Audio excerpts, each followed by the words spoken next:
Princess!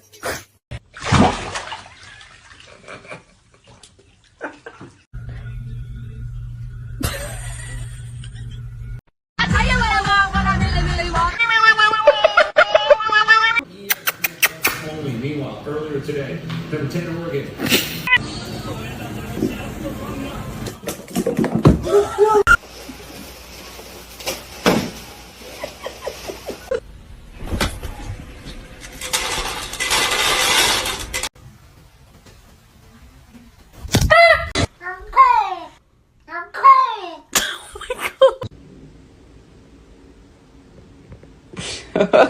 This dumbass fell asleep in the water.